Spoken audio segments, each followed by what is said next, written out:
Muy buenas noches, bienvenidos a las 5 de las 7, como de costumbre, Patricia del Río y Will. Estamos aquí para analizar con nuestros invitados de hoy las 5 noticias más importantes de la jornada. Así es, Guido. Tenemos entonces que presentarles a ustedes cuáles son las noticias que vamos a analizar. Veamos. La primera, fallo a favor de los comerciantes de La Parada causa polémica. Juez Malzón Urbina declaró fundado habeas corpus interpuesto contra Susana Villarán. Sin embargo, la OMA informó que la sentencia judicial no es definitiva. La segunda, para el ministro del Interior, Wilfredo Pedraza, el fallo constituye una afrenta al sacrificio de los policías que coadyuvaron al traslado del mercado La Parada. La alcaldesa de Lima, Susana Villarán, calificó de sabotaje la decisión judicial. La tercera, las conmutaciones de penas no están restringidas para casos de tráfico de drogas, afirmó la ex ministra de Justicia, Rosario Fernández. Dijo desconocer el caso de Cleto Carguapoma, quien obtuvo la gracia presidencial en el 2010 y luego fue sindicado por la policía como jefe de acopiadores de droga en el BRAE. La cuarta, el presidente Ollanta Humala defendió el servicio militar obligatorio. Necesitamos personal dispuesto para atender cualquier emergencia, sostuvo el mandatario, mientras la Comisión de Defensa del Congreso evalúa dejar sin efecto la multa por incumplir dicho servicio. La quinta, la Asamblea General de Naciones Unidas aprobó por abrumadora mayoría el Tratado sobre el Comercio de Armas. La votación, calificada como histórica, pone fin a un largo proceso de negociación que comenzó hace más de una década.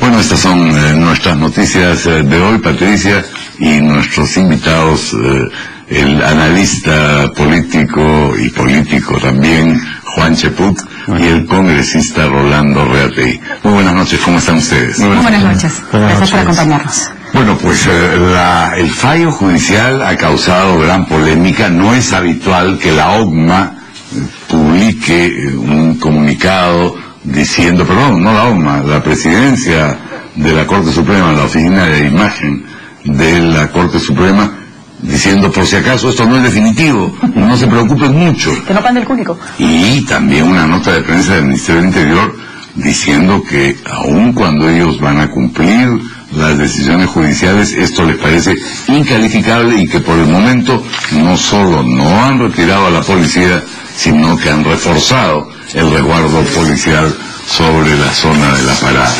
¿Cómo evalúan esto? Yo no sé si comenzar por el congresista o por el analista. Quizá por el analista, que con más libertad puede decirnos lo que piensa. Juan.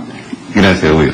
Bueno, en primer lugar yo creo que el fallo ha generado repulsa en la gran mayoría de ciudadanos, pero sin embargo es un fallo judicial que tendríamos que respetar, que tenemos que respetar. Y digo esto porque yo en el transcurso de la tarde he escuchado al propio ministro del Interior indicar de que no iban a ceder ante este fallo judicial. Menos mal que ya con el comunicado se ha rectificado, indicando de que sí van a proceder. Y bueno, lo que tiene que hacer ahora la municipalidad es apelar a la instancia siguiente para que de esa manera pueda ser revocado. Ahora, ¿esto a qué nos lleva?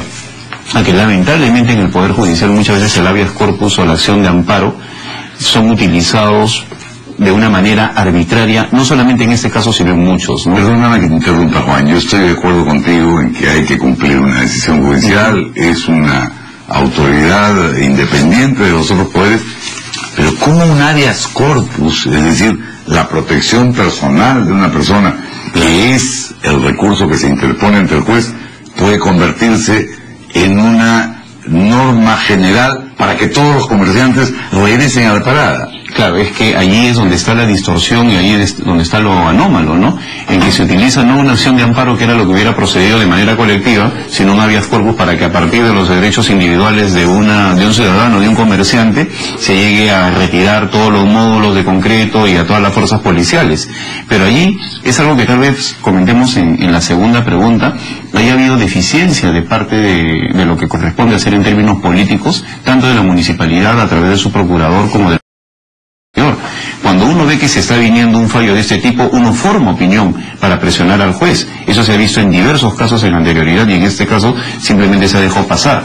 Y al dejarse pasar llegamos a hechos consumados, luego del cual salen una serie de personas a comentar, con justa razón, porque la indignación a todos nos llega. Pero ha habido descuido. Vamos a tratar de entender el razonamiento que me parece válido. Primero que ha habido bastante presión, ha habido, al teniente alcalde Segarra, la misma alcaldesa, han venido alertando sobre esta posibilidad y diciendo que sería una aberración, y no han sido los únicos que lo han señalado.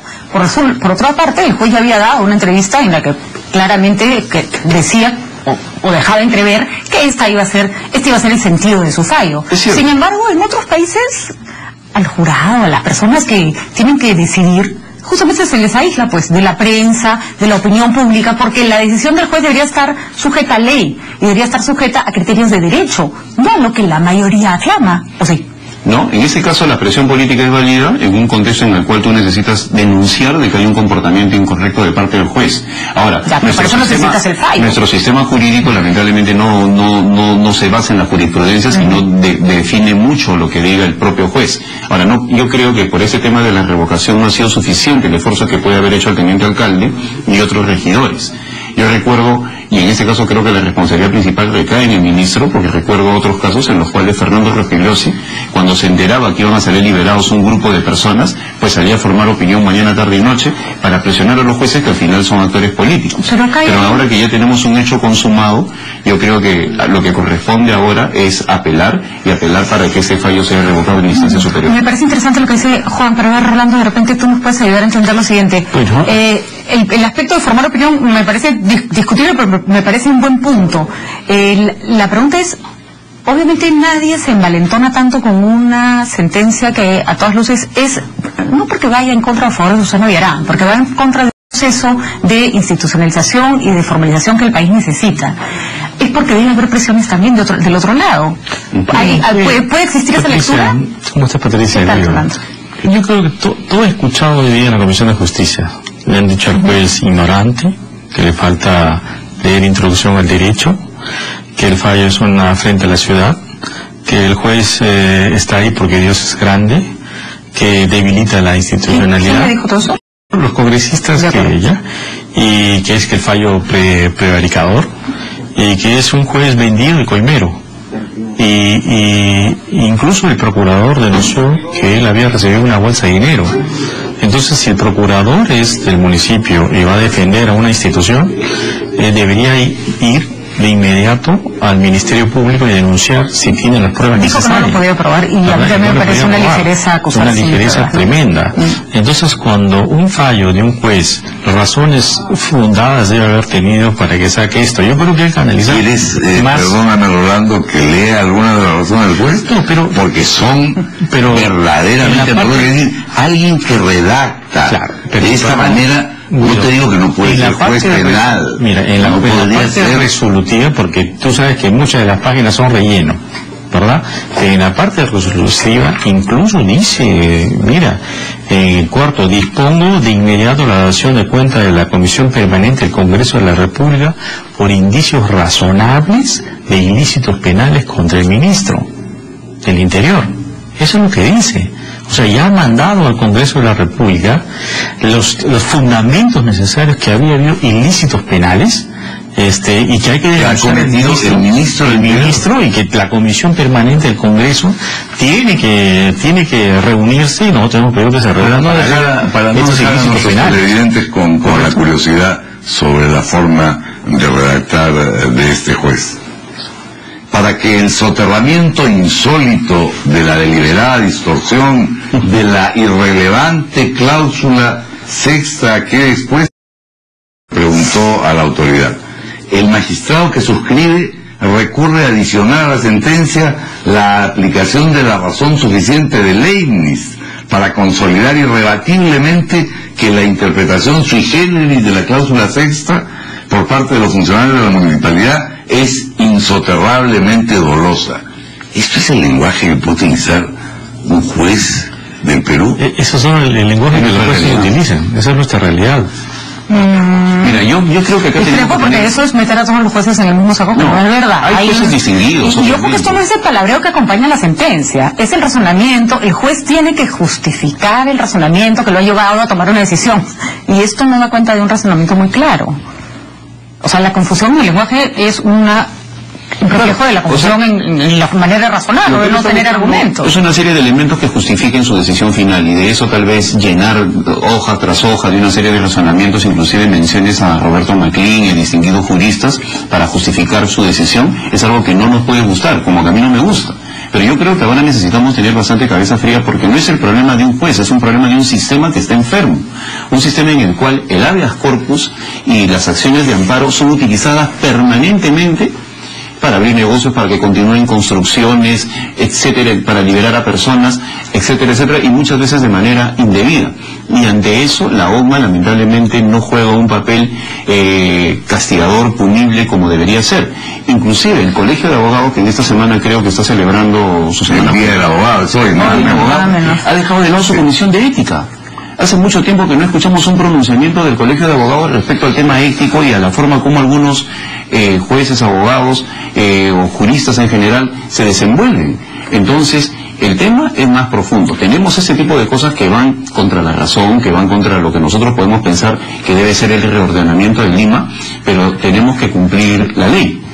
Entonces eso es una cuestión de fondo para mí, porque si no, dejamos el Estado de Derecho y lo cambiamos por el Estado de lo que opinamos. Es de acuerdo que independientemente de que nos guste o no nos guste la sentencia, hay que acatarse. Porque además el sistema ofrece mecanismos para que si la sentencia no es buena, que se revoque. ¿En cuánto tiempo calculan ustedes que podría ser revocada esta sentencia? Yo calculo de que dependiendo de la forma como se agilice, y si tenemos a un presidente de la Corte Suprema que interviene directamente en la presión, ¿no? Porque también a veces se meten en los casos para presionar. Yo creo que en 2 meses podríamos tener ¿En la presión política o en la presión? No, en la presión, simplemente indicar de que... Porque si vamos a hacer presión política acá hacia un juez, estamos totalmente... No, pues la independencia de poderes se va al cacho, entonces, por eso mismo, o sea, yo prefiero que todo el tiempo... Porque la parada no se lo desalojó totalmente, porque sigue funcionando la parada, pero ahora ya no se les puede sacar, ¿no? Pero más allá del aspecto político, y que hay que acatar la sentencia, yo no estoy de acuerdo, no se puede violar la ley de esa manera. Perdóname, Patricia, solo para que no quede en el aire lo dicho por Juan, porque la nota de prensa de la Oficina de Imagen dice claramente, y eso los incluye a ellos mismos, por mandato expreso del inciso 2 del artículo 138 de la Constitución Política, ninguna autoridad, que el presidente de la Corte Suprema incluido, puede interferir o abocarse a una causa en trámite en el Poder Judicial. Esto seguirá su trámite y de acuerdo a los antecedentes en el Poder Judicial podrá durar 6 meses, 1 año, 18 meses. Pero esta persona no puede ser tan loco sacar una resolución como esta, ¿verdad? Como tú has dicho en tu pregunta, ¿qué presiones no debe tener? Bueno, sería interesantísimo averiguarlo. Porque toda esta argumentación que incluso pone a Quijote, Sancho y una serie de cosas más en su argumentación, él define con claridad meridiana la parte resolutiva. Entonces yo creo que ahí... ¿Te parece buena la sentencia? No me parece ni buena ni mala, sino que lo que pasa es que si nosotros vamos a... sí se puede expresar una valoración sobre la calidad de la sentencia, más allá de reconocer que hay que... No, yo creo que en estos casos la valoración no es subjetiva, porque hay elementos para saber si una sentencia se ajusta o no se ajusta a derecho, o se ajusta o no se ajusta a un criterio válido. Sí, pero en este caso yo creo que habiendo esto... iniciado un proceso desde la denuncia del procurador, se había contaminado con una serie de detalles de tipo más políticos en algún enfrentamiento entre este juez y la municipalidad. Todas estas cosas devienen una situación irregular desde mi punto de vista. ¿Ya? Y si vamos a hacer así, si ya sabe que va a salir una sentencia que no va a estar en mi favor y comienza a decir cosas al final que son mentiras, entonces también hay que tener mucho cuidado. Yo creo que eso nos debe llevar a... ¿Cómo qué? Como por ejemplo que le han colmeado a este juez, ¿no? De acuerdo, claro. No se ha metido, en todo caso no se puede probar y por lo tanto no se debe decir. Se da un ejemplo de cómo un habeas corpus o una acción de amparo pueden generar problemas, porque ya este sistema judicial está en deterioro. Los acantilados de barranco son bienes monumentales, en los cuales no se puede construir. Y sin embargo se viene construyendo indebidamente en los acantilados de barranco, y por más que la municipalidad dice no se puede, pues simplemente una acción de amparo permite que se sigan destruyendo el paisaje urbanístico de Lima. No, entonces, un día que se caiga el edificio, probablemente el juez ya no esté acá. Y la gente que compró iba a perder su capital. Pero vamos al hecho de que como un juez va en contra del ordenamiento urbano, de los planes de urbanización, de la buena voluntad de los vecinos, del paisaje urbano que nos pertenece a todos, etcétera, etcétera. Entonces, cuando nosotros vemos actitudes como la de este juez, lamentable desde cualquier punto de vista, puede condenar a la inmovilización de la ciudad, porque mañana se presenta una acción de amparo para que no se reordene el tránsito en la Javier Prado, y también viene un juez y dice que no. Con perdón de nuestra productora, que seguramente nos va a decir que ya estamos en tiempo del corte, y yo quiero además señalar, porque ahí volvemos un poco al planteamiento que hacía Juan al iniciar su argumentación, y es que el sistema está podrido y el sistema está muy mal. Pero este juez ya fue sancionado por declarar prescrito el caso de la matanza de la cárcel de Frontón, por liberar a Luis Valdés Villacorta, el alcalde de Pucallpa, acusado de asesinato, por haber fundado un habeas corpus a favor de Edwin Martínez Moreno, procesado por narcotráfico. Es decir, ¿cómo es posible que este señor, aparte de cómo escribe Rolando, siga? Sí, bueno, es posible que la OCMA no lo sancione. La OCMA ya lo sancionó alguna vez, presidente. Lo que pasa es que a mí sí me parece que cuando estamos ante algo que afecta, repito, este no es un tema de la gestión de la señora Villarán, afecta a la ciudad, afecta al bien común. Tenemos que ser claros entre separar lo que es una sentencia buena, porque además, y me parece que con razón, los fujimoristas, cuando una sentencia no les ha parecido, porque afectaba a alguien de su círculo, se han quejado. Y las sentencias les han parecido buenas o les han parecido malas. ¿Cómo es que ahora por supuesto, y eso está muy bien. Pero ¿cómo es que ahora las sentencias no son calificables? Cuando usted sabe que es su derecho a opinar sobre las sentencias. Porque todavía esto no ha terminado el proceso. Esta es una... No, pero en esta instancia acabó, ¿no? Pero tiene efectos fácticos sobre inmediatos.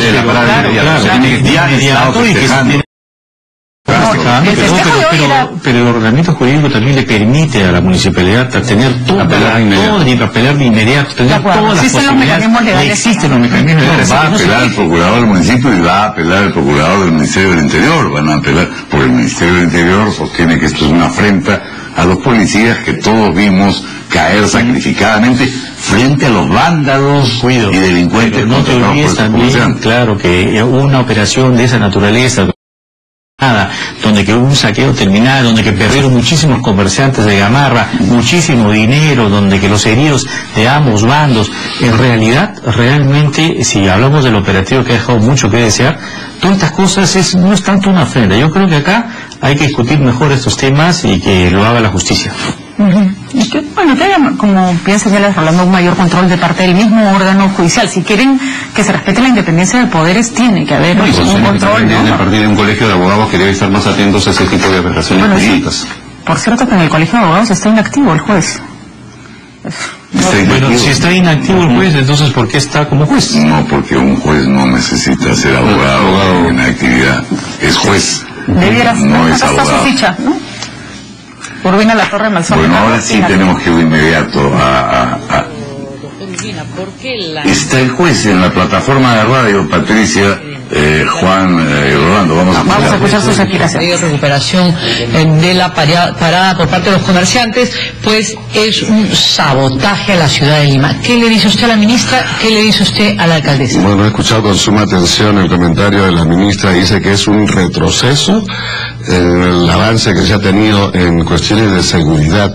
Yo diría absolutamente lo contrario, porque una de las causas profundas de la alta delictividad que hay en el Perú y sobre todo en Lima es por las injusticias que se cometen, por la discriminación que existe, pero por es un mal precedente, por la desatención que existe. Entonces, es un mal precedente.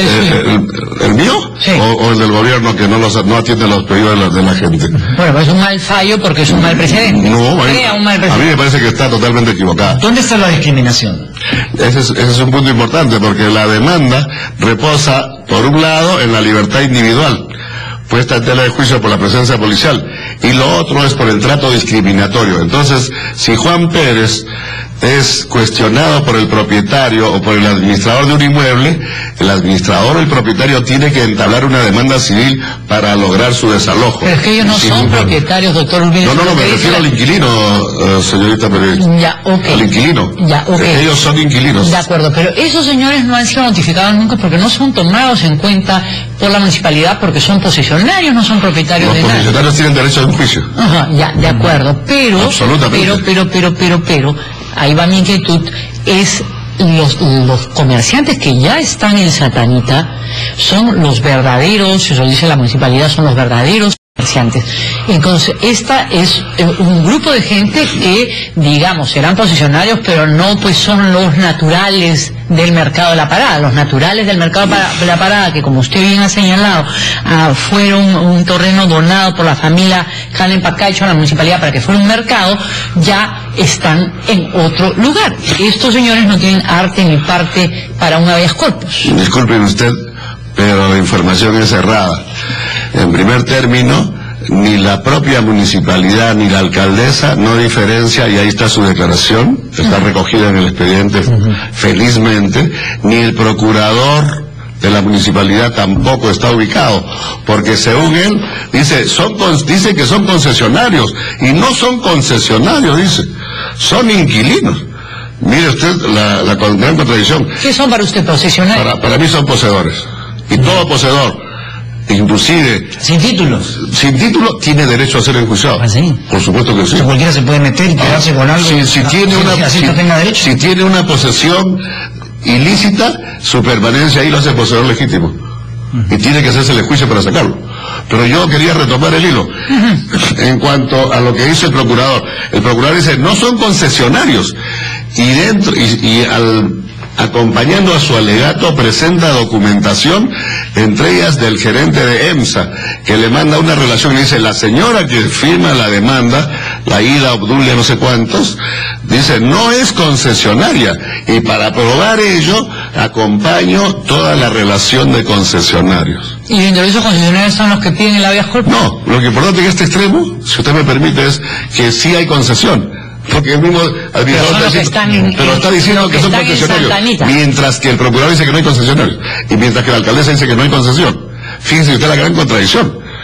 Los concesionarios no son, doctor, los que están ahora en Santanita y han cambiado de lugar. Yo no defiendo ese extremo, lo que para mí son poseedores.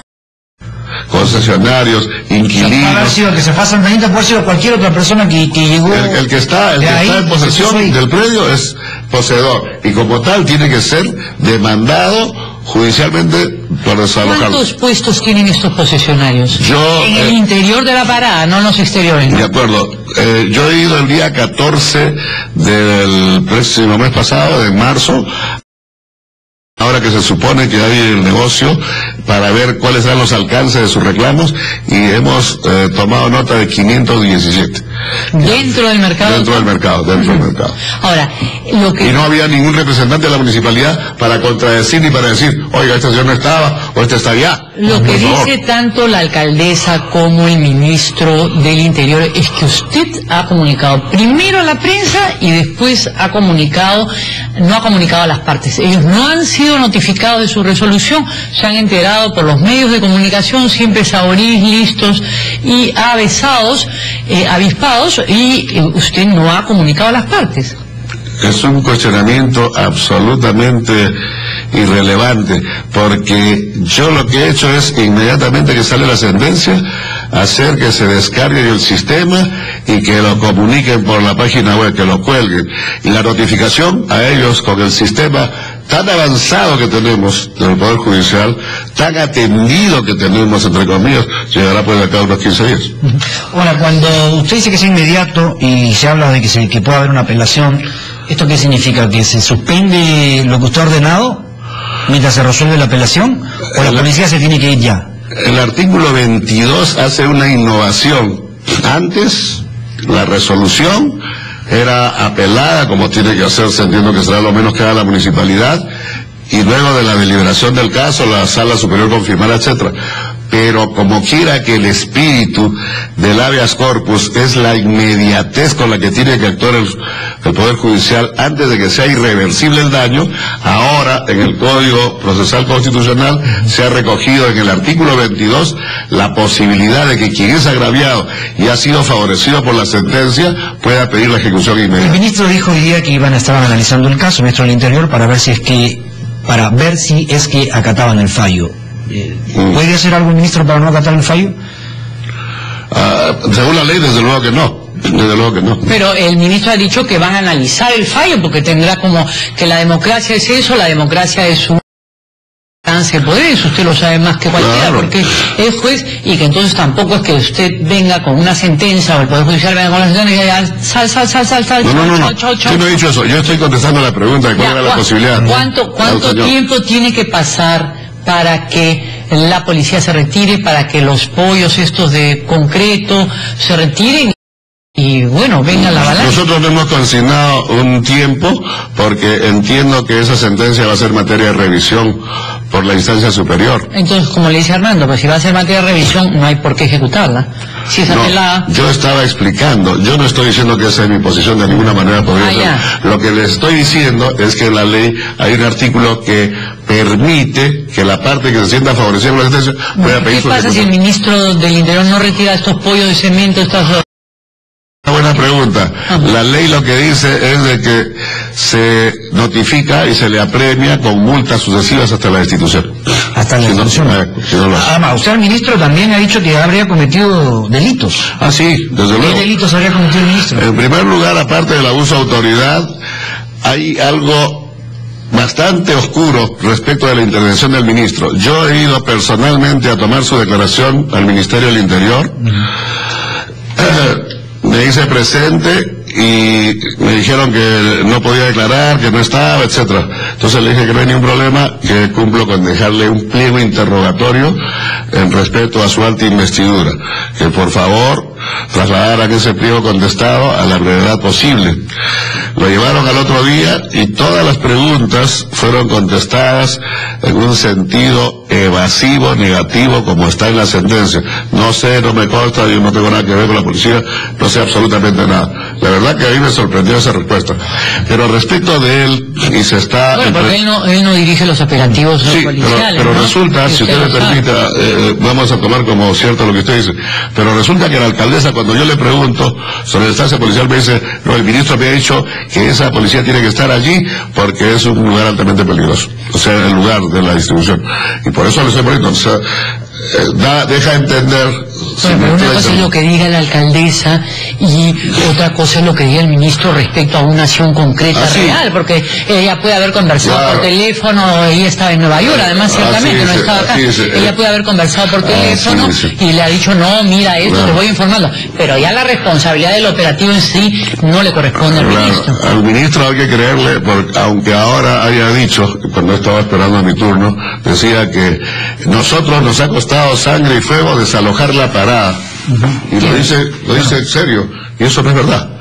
¿De qué desalojo hablan? Si ahí estamos escuchando entonces las... Bueno, ya han podido ustedes ver la catadura, literalmente, del juez del que nos hemos estado ocupando. Un comentario final sobre este tema de nuestros invitados, Patricia, si te parece. Por supuesto. Juan Chaput. Bueno, lo primero que veo es que el juez indica de que hay más de 500 personas en la parada. Yo creo que por este tema de la revocación la municipalidad no ha logrado consolidarse en la zona, a tal punto que uno de los comerciantes que allí tiene su negocio ha planteado este habeas corpus porque no puede transitar libremente. por no sacar los pollos de cemento, y eso ha generado toda una ola de desaciertos que al final ha culminado en este fallo judicial. Bueno, yo creo que si este proceso del habeas corpus está viciado, entonces hay que modificarlo en el Congreso de la República. Por de lo contrario, más jueces pueden hacerlo. Está viciado desde hace muchos años. Por eso ejemplo, que ha puesto Juan son... Si esto es la piedra de la cual se va a dispersar todo, es importante que el Congreso actúe. Y por eso es que hay que estudiar más este caso para ver cómo se puede modificar y que no haya... Lo que pasa es que los cuerpos del amparo son garantías constitucionales, pero que protegen en determinadas circunstancias, efectivamente, pero que se abuse de ellas con el hecho de que el Poder Judicial es independiente y puede interpretar como quiere la ley, es un problema que no se va a arreglar legislativamente. Pero tampoco la sociedad puede estar totalmente desprotegida, ¿verdad? Algo se tiene que hacer. De lo contrario, esto va a pasar lo mismo, siempre va a ser lo mismo. Van a invadir tu casa y tampoco la vas a poder sacar porque tienes que hacer el juicio y al final... todo es un problema. Este señor se sentaron en tu sala y te pegaste. Hay que coger un departamento. Por eso yo creo que ahí es garantizar de quién es el derecho, del propietario o del invasor. Exacto. Ahora, entonces, hay que tener claro esa distinción. Que estos conflictos deben servir como una oportunidad. Sería interesante que las municipalidades hagan una suerte de campaña y muestren cuáles son los negocios que están funcionando con estas artimañas del Poder Judicial. Todos tenemos algo seguro. Y quizás los ciudadanos podríamos aportar lo nuestro no asistiendo. Porque no solo es el edificio que ha mencionado Marlene, hay un restaurante en Miraflores. Esto pasa aquí mismo. Lo peor de todo es que es a veces el mismo juez. En el caso de Barranco y los edificios que se construyen en el acantilado siempre se recurre a la misma sala y el mismo juez. Entonces aún no lo sabe. Lo que pasa es que no se hace nada en las mayores instancias. Pero esta misma cosa pasa con los traficantes de terreno. Van espacios públicos, destinado para la gente. De conformarnos, ¿no? Ya basta de conformarnos. Ojalá. Un vecino que hace lo que no debe con una acción de amparo o un habeas corpus. Ojalá el señor Enrique Mendoza, porque efectivamente el Poder Judicial es independiente, pero el presidente del Poder Judicial, el presidente de la Corte Suprema, tiene atribuciones y facultades ante una resolución de esta naturaleza que a mí me parece absolutamente irrita. Yo creo que debería, más que emitir una nota de prensa, lavándose las manos y advirtiendo que el fallo no es definitivo y que podrá ser revisado, tomar acciones inmediatas contra un juez, además que tiene los antecedentes que ya hemos mencionado. Así es.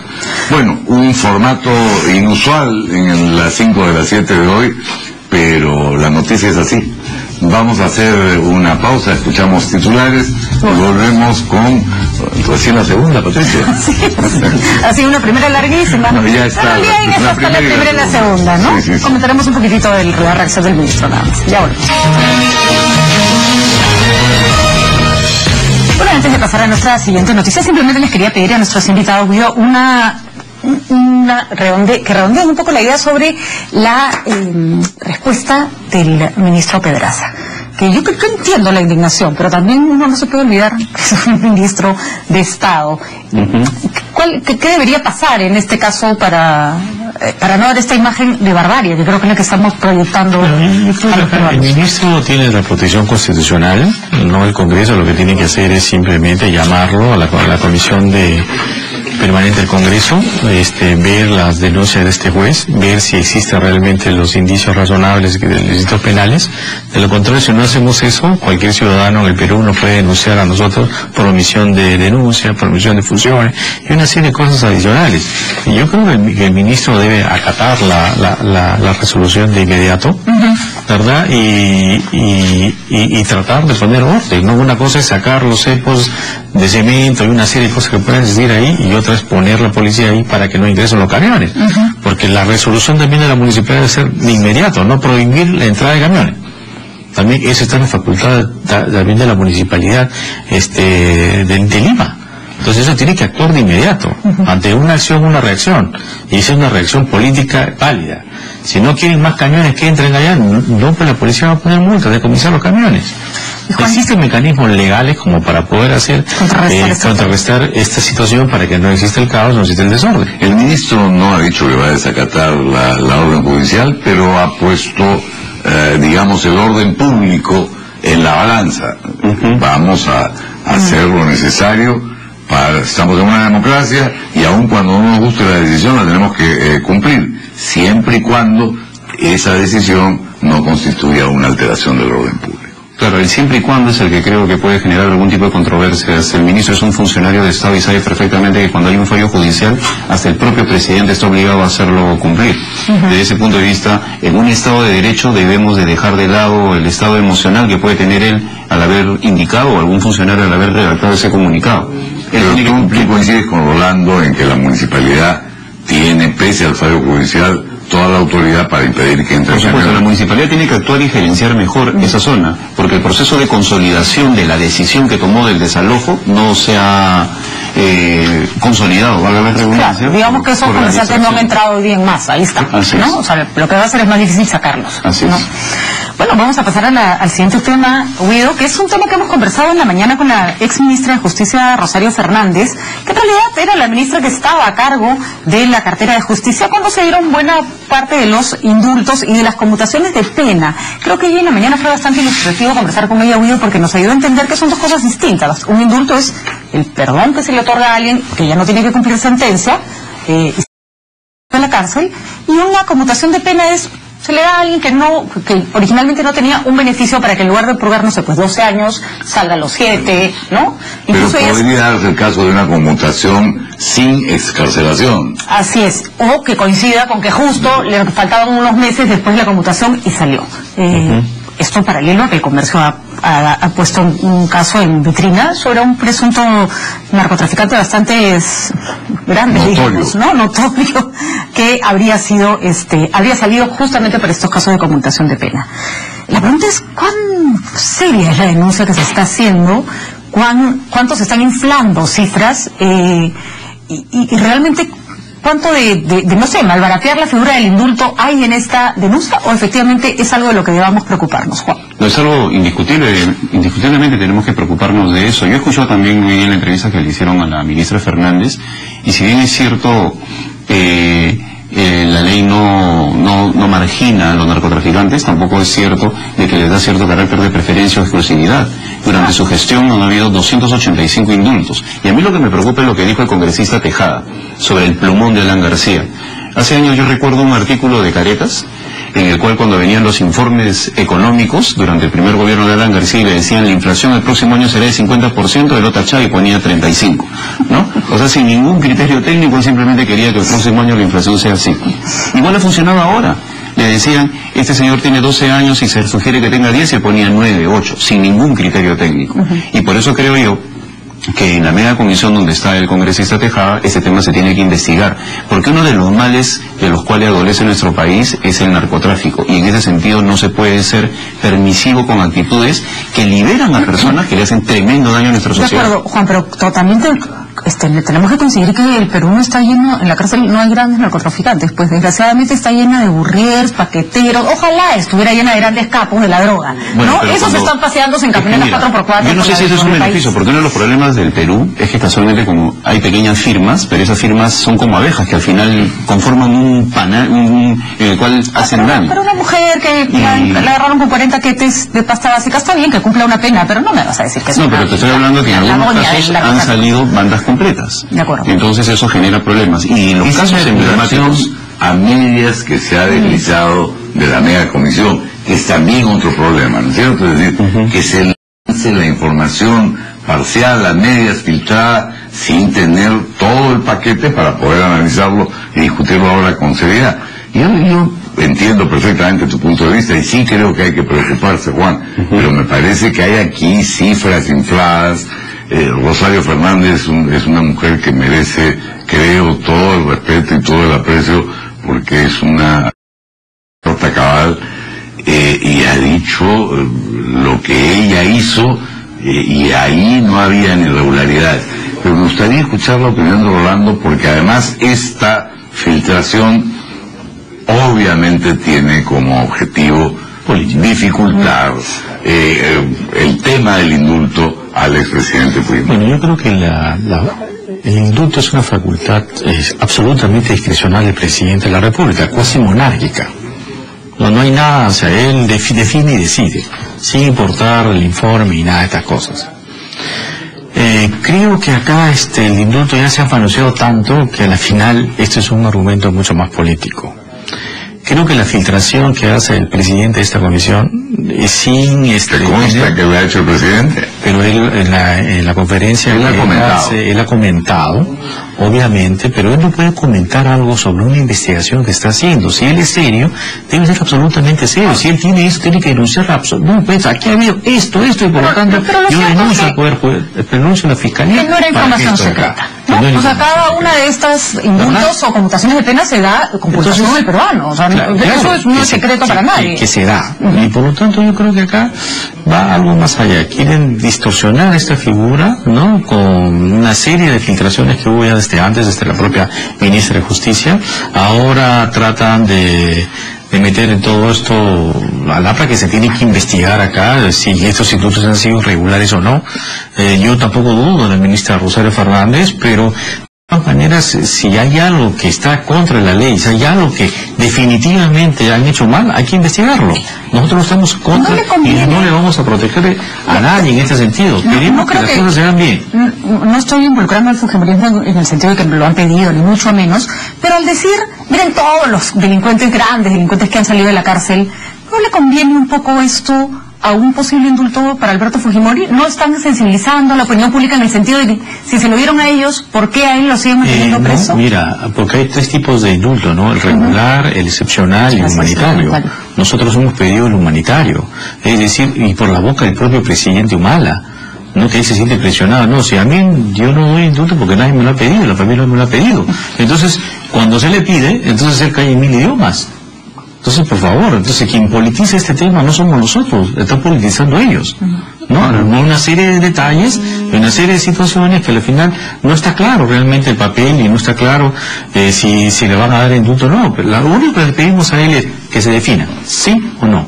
Ahora, mi cuestionamiento es moral, ¿no? No a una persona en específico, sino a la administración aprista.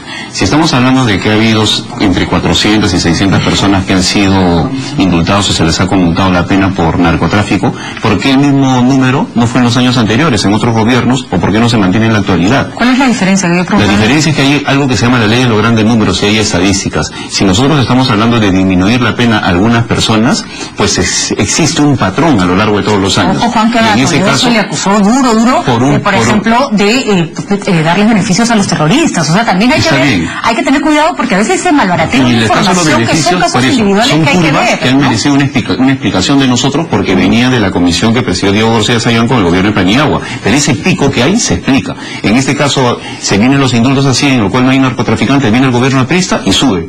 Hay una política, entonces, ¿por qué? nos dijo Rosario Fernández esta mañana, y tú lo debes haber escuchado, de destuburizar penales. Pero ¿por qué la preferencia a esas personas? Cuando hay personas que roban celulares y siguen en la cárcel, hay personas que roban un lapicero y siguen en la cárcel, ¿por qué a los paqueteros, a los narcotraficantes? Por eso digo yo, si bien es cierto a Perú Posible se le acusó de sacar a terroristas entre comillas, y nosotros hemos dado la explicación del caso que había del padre Lanciers, había una serie de problemas, que venía inclusive el gobierno de Fujimori, ¿por qué hay ese pico, ¿no?, de personas vinculadas al narcotráfico que salen durante el gobierno aprista? Eso es lo que se tiene que explicar. Ahí yo voy a discrepar con el congresista Reategui, porque es verdad que es potestad del presidente, pero en un Estado de Derecho democrático normalmente sí, los presidentes sí justifican todos sus perdones e indultos, y hasta Fujimori se apoyó en una comisión especializada encabezada por el padre Lancier, que le decía quién merecía ese indulto y quién no, lo cual, por cierto, desde mi punto de vista debería ser replicado casi para todos los indultos, ¿no? Es un comportamiento muy responsable. Sí, claro, pero en la ley de los grandes números, pues, o estamos haciendo justicia o estamos haciendo estadística, porque acá es, oye, merece o no merece una persona que está, uno por uno, ¿no? Merece o no merece, por eso hay que revisarse.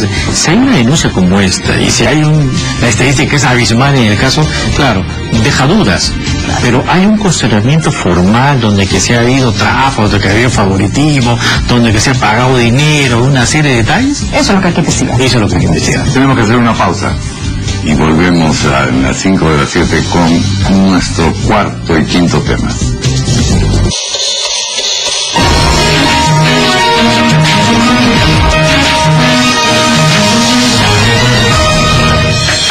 Bueno, y Continuamos discutiendo, debatiendo y conversando sobre el servicio militar voluntario, que es obligatorio, con una multa, y entonces termina siendo discriminatorio, ¿no es cierto? Cierto. Ahora el presidente de la República se pronunció a favor de esto, diciendo que el país necesita cuadros y necesita personal militar dispuesto para atender cualquier emergencia. Nos parece muy bien que el presidente opine sobre este tema, pero el Congreso tendrá, y ahora sí vamos a comenzar con Rolando Beatriz, que revisar ese decreto supremo y ver si es constitucional o no. Y por eso le hemos invitado y le hemos interpelado, estamos interpelando al ministro de Defensa para que explique esta situación. ¿Ha prosperado la interpelación? Está en firmas, yo creo que ya tenemos la firma suficiente. Hoy día en la noche que tenemos la reunión de bancada, y hay otras bancadas también que están apoyando esto. Yo creo que acá, si bien es cierto que las Fuerzas Armadas necesitan personal, yo creo que hay otros métodos para poder hacerlo, ¿no?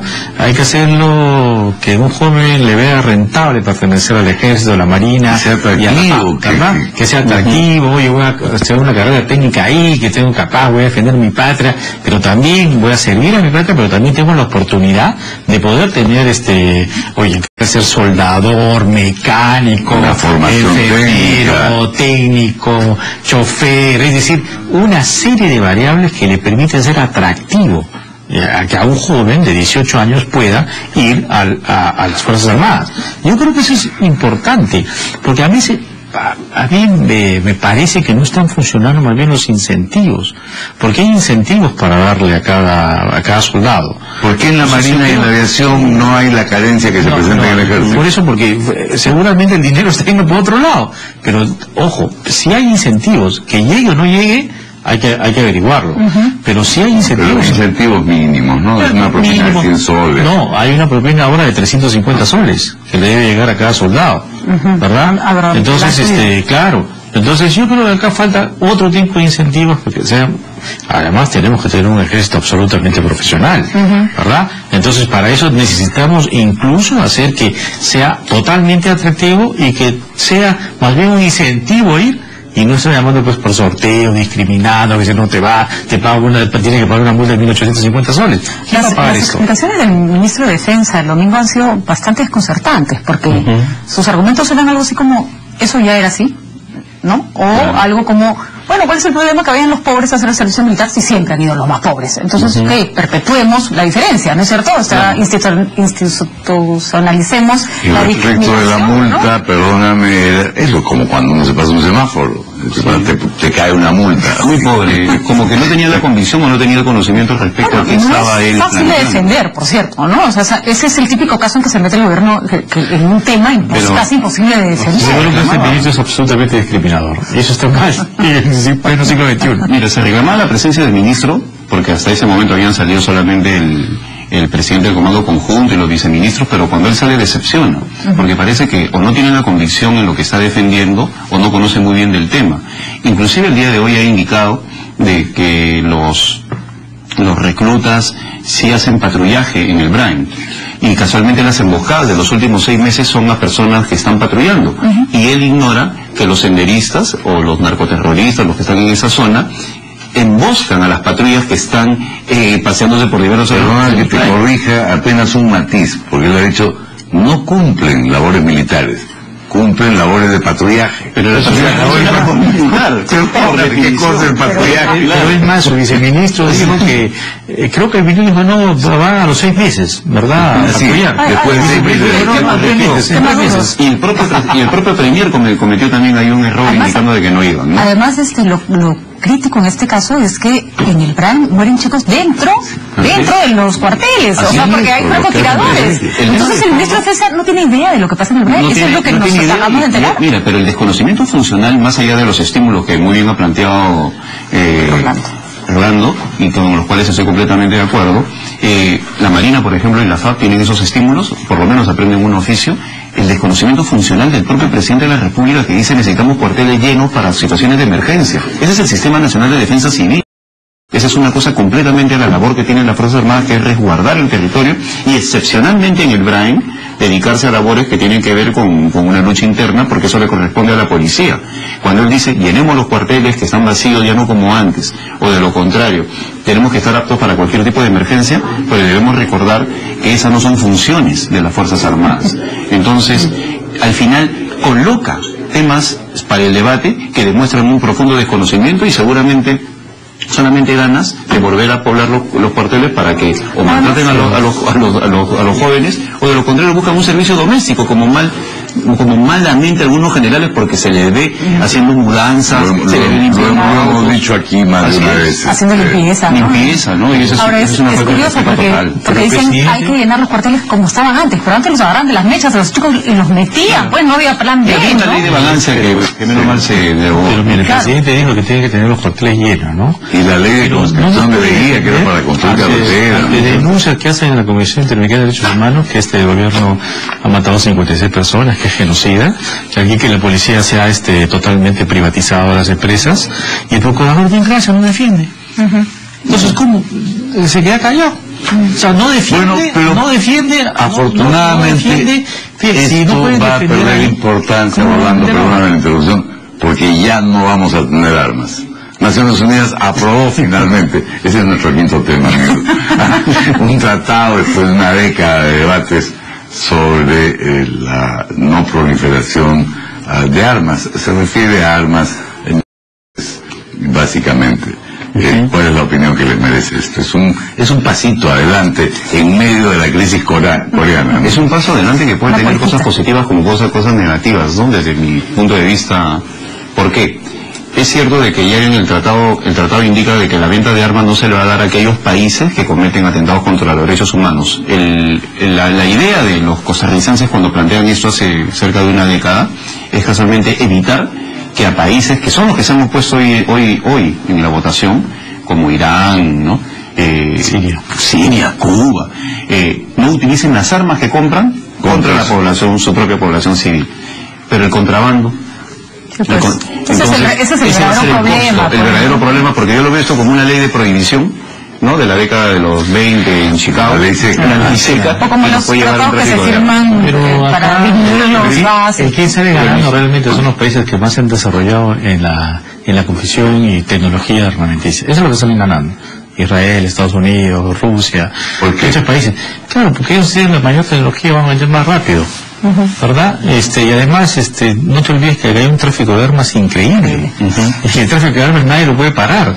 Si el propio expresidente de México decía, oye, nosotros estamos combatiendo el narcotráfico y ustedes le venden las armas fabricadas en Estados Unidos a todos los narcotraficantes que matan a todas nuestras familias. ¿Te imaginas? Entonces, ¿quién sale ganando? Además, no solo hablemos de tráfico de armas para para los delincuentes.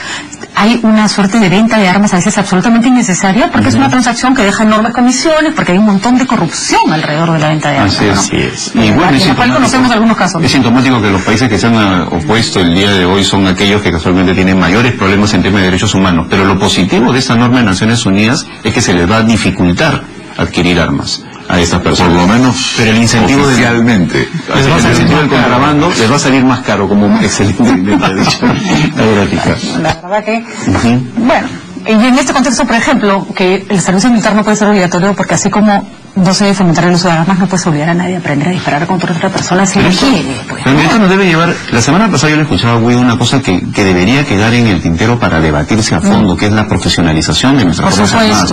Ese es el tema que nos debe ocupar, porque es cierto que tenemos un escenario de conflicto por la Haya, y eso lo han dicho todos los generales, que no se puede descartar. Obviamente apostamos optimistamente porque no pase nada, pero ahí está el escenario. Entonces necesitamos Fuerzas Armadas profesionalizadas. Ese es el tema. Con un conscripto que tenga no solo estos incentivos que señalaba antes Roberto, sino la posibilidad de profesionalizarse durante 5 años, durante 7 años, como parte de ese ejército. Claro, que haya una línea de carrera. La persona que ingresa a un cuartel se no solamente general hasta 100 años, sino 2, 3, 4, 5 años, el tiempo que quiera, pero se profesionaliza, va a ser un buen profeal. Pero mañana, es lo más importante. Cayetana y yo tenemos un programa especial sobre este tema, así que creo que tenemos que terminar, porque mañana tenemos justo mañana sobre el servicio en RPP a partir de las 10 de la mañana. Así es. ¿9 de la mañana? A las 10 de la mañana. Cayetana Aljuini y yo estamos justamente debatiendo con especialistas sobre todo lo que implica el servicio militar obligatorio. Profesionalizar, no discriminar, no y no buscar